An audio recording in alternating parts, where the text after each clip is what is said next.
me tell you, I'm not here alone. Now, hold that thought for a minute. I'm going to come back to it. It's so important to me that I am not here alone. Join me under the African baobab tree and let's have a conversation.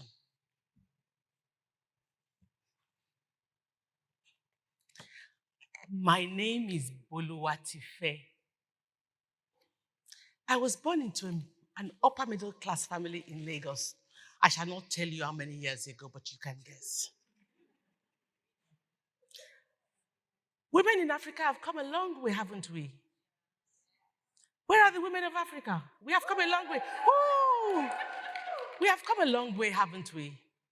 My grandmother had no education, yet she sold yams, clothing, tubers, oranges from beyond Elisha, where I come from, to Lagos and much further. She was a phenomenal woman. She had no education.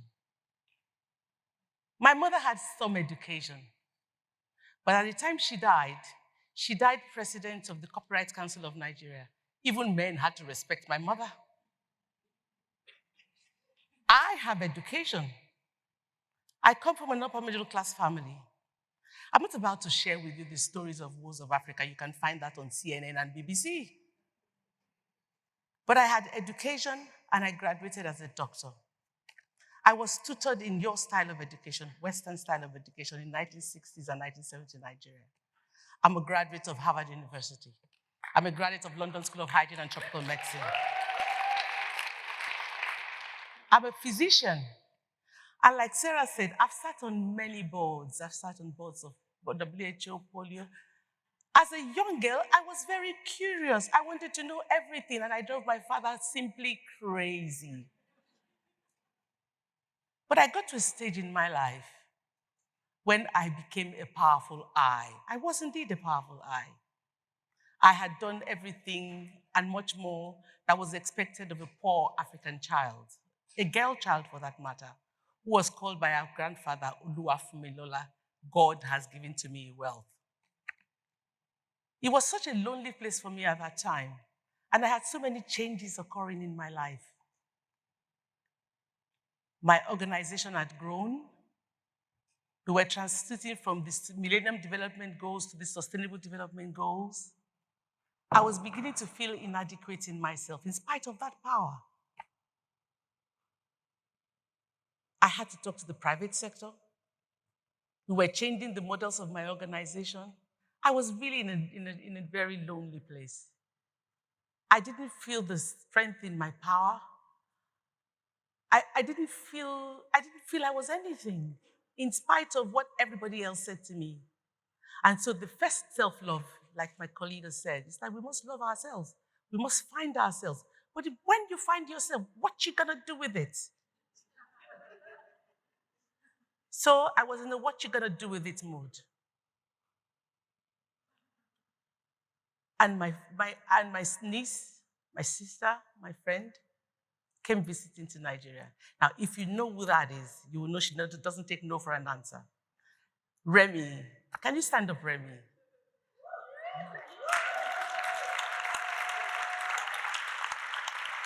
Remy came visiting in Nigeria and she found me in this downtrodden state. And she said, Auntie, I'm going to nominate you for an award. And I said, you're going to be crazy. I'm not going to be fit for an award anywhere in the world.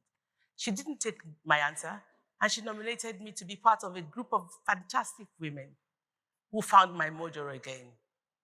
And as I sat down with her and I found that mojo again, I came on a different journey.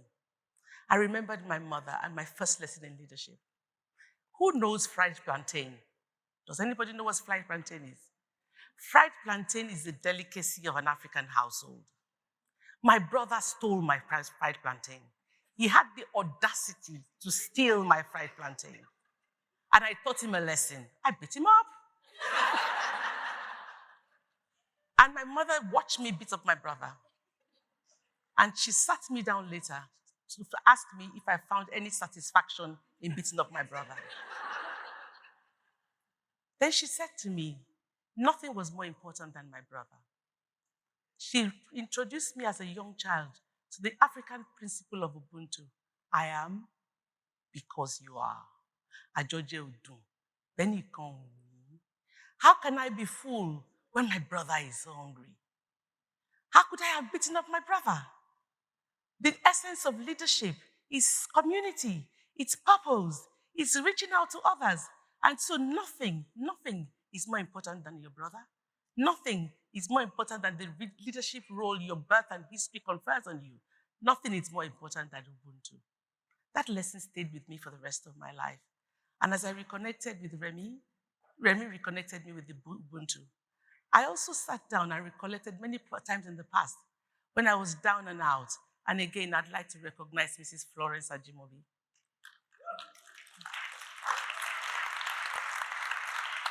As I struggled through a difficult marriage, she never knew my parents. This is not about parents, it's not about brother or sister.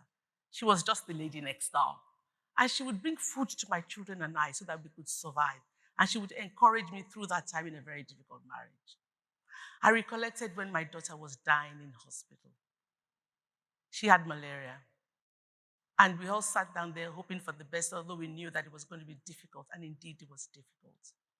When the doctor came out of the intensive care unit and asked for the mother of the child, 10 women got up. 10 of us. He didn't know who the mother of the child was. He had to talk to all 10 of us. None of us was going to back down. That is Ubuntu. That is who we are. And so, as I walked on that journey, I needed to rekindle with the spirit of Ubuntu. I needed to rekindle with the power that says I am because we are. I needed to find my purpose, and I needed to do that in a very creative way. I thank you that I have. Today, I am not alone. Bold women of Africa who are here with me, could you please rise up?